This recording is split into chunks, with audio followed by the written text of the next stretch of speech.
Hello everyone, बहुत बहुत स्वागत है आप सभी का हमारे यूट्यूब चैनल पे। तो आईआरसीटीसी के Q3 के रिजल्ट डिस्क्लोज हो चुके हैं। तो क्या रहा रिजल्ट और कितना मिला है डिविडेंड, लास्ट तक जरूर बने रहें।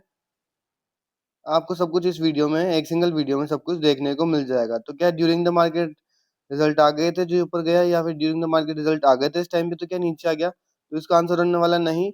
इसका जो प्रूफ के साथ मैं आपको बता देता हूँ कि इसका जो रिजल्ट आया है वो आया है 18 बज के 1 मिनट में, मतलब 5 बज के 1 मिनट पे रिजल्ट अनाउंस हुआ है। सॉरी, 6 बज के 1 मिनट पे रिजल्ट अनाउंस हुआ है। यहाँ पे डेट, टाइम और कंपनी का नाम देख सकते हो। जो चलिए शुरू करते हैं। शुरू करने से पहले अगर आपने एडिशनल स्टॉक चैनल को सब्सक्राइब नहीं किया है तो प्लीज सब्सक्राइब करें डेली अपडेट्स के लिए। और Q3 के रिजल्ट मैं अनाउंस करता रहता हूँ, रोज जिस जिस कंपनी पे रिजल्ट आते हैं मैं आपको बताता रहता हूँ। और दूसरी बात यह है कि अगर जैसे ही कंपनी के रिजल्ट खत्म हो जाते हैं, हम एक कंपनी को पकड़ेंगे, उस पे फंडामेंटल एनालिसिस करेंगे, फिर टेक्निकल एनालिसिस करेंगे और लॉन्ग टर्म उसका जानने की कोशिश करेंगे कि कैसा है। तो एक ये मैं सीरीज चलाने वाला हूँ, तो उसका मैं चाहता हूँ आप भी पार्ट बनो। तो उसके लिए पहले सब्सक्राइब कर लीजिए। तो चलिए इस वीडियो को शुरू करते हैं। तो हम आ चुके हैं इंडियन रेलवे की बैलेंस शीट पे। आप यहाँ पे देख पा रहे हो कंसोलिडेटेड फाइनेंशियल नंबर होंगे और सारे फिगर्स लाख में होंगे। तो वीडियो स्टार्ट करने से पहले मैं बता दूं आपको, तो 3.5 रुपए का डिविडेंड हमें अनाउंस हुआ है और इसकी जो लास्ट डेट है वो 20 फरवरी बताई जा रही है।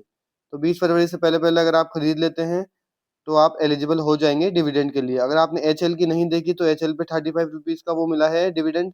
आप उस वीडियो को जाके चेकआउट कर सकते हैं HL को। तो चलिए इस वीडियो को शुरू करते हैं। सारे फिगर लाख में होने वाले हैं, पर मैं आपको करोड़ में कन्वर्ट करके बता दूंगा। तो जैसे कि 144947 है, तो हम इसको डिवाइड कर देंगे 100 से। तो इसका 1449 जो है हमारा ये करोड़ में आ जाएगा। ठीक है, आई होप ये बेसिक मैथ है आपको आती होगी।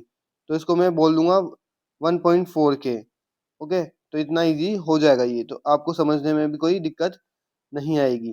तो ये लास्ट क्वार्टर का है, लास्ट ईयर क्वार्टर का, ये लास्ट क्वार्टर का है, सॉरी लास्ट ईयर क्वार्टर है, Q2 का है, और ये इस क्वार्टर का है। तो सबसे पहले बात कर लेते हैं हम इनकम की कि कितनी टोटल रेवेन्यू जनरेट की है कंपनी ने।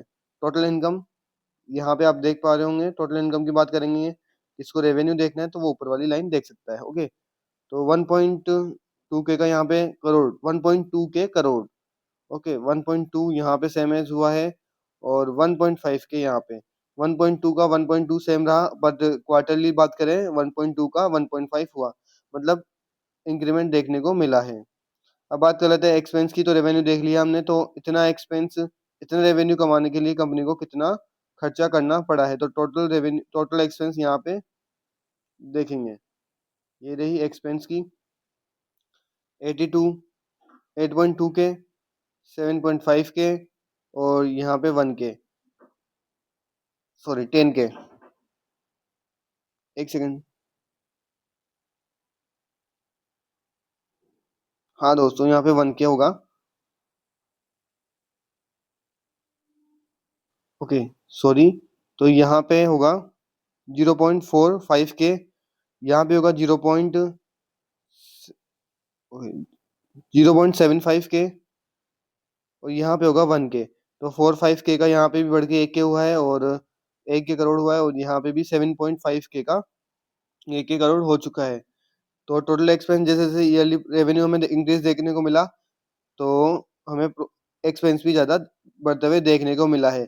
तो बात कर लेते हैं प्रॉफिट बिफोर टैक्स की। तो इनकम में से जो हमारा रेवेन्यू था उसमें से हम माइनस कर देंगे एक्सपेंस को, खर्चे को माइनस कर देंगे, रेवेन्यू में से माइनस करेंगे एक्सपेंस को, तो हमारे पास आता है प्रॉफिट। प्रॉफिट बिफोर टैक्स की हम बात करेंगे।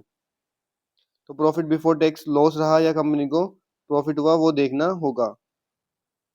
तो प्रॉफिट बिफोर टैक्स की आप यहाँ पे देख पा रहे हैं,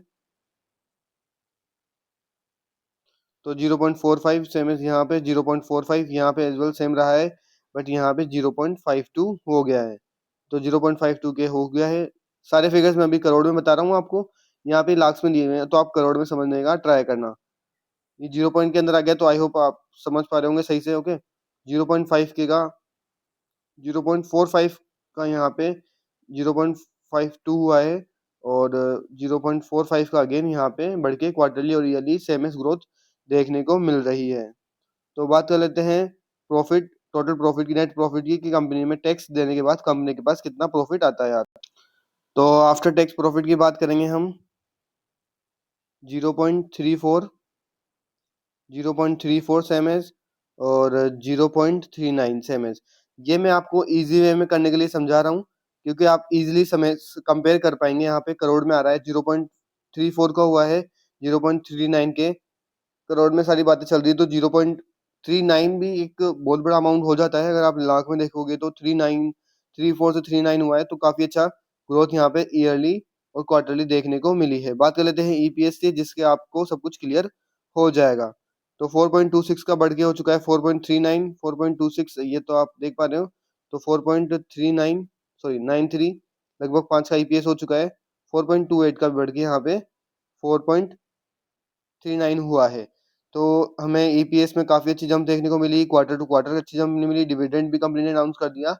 तो सब कुछ ऑल ठीक है, ऑल सेट है। बट अब देख लेते हैं कल अगर निफ्टी अच्छा मूव दिखा देता है तो कल आईआरसीटी में एक अच्छा मूव आ सकता है। तो ये वीडियो ओनली एजुकेशन पर्पस के लिए ही, और बैलेंस शीट मैंने समझा दी है आपको, अभी तक यहाँ पे बने हुए हैं तो प्लीज सब्सक्राइब करके जरूर जाए।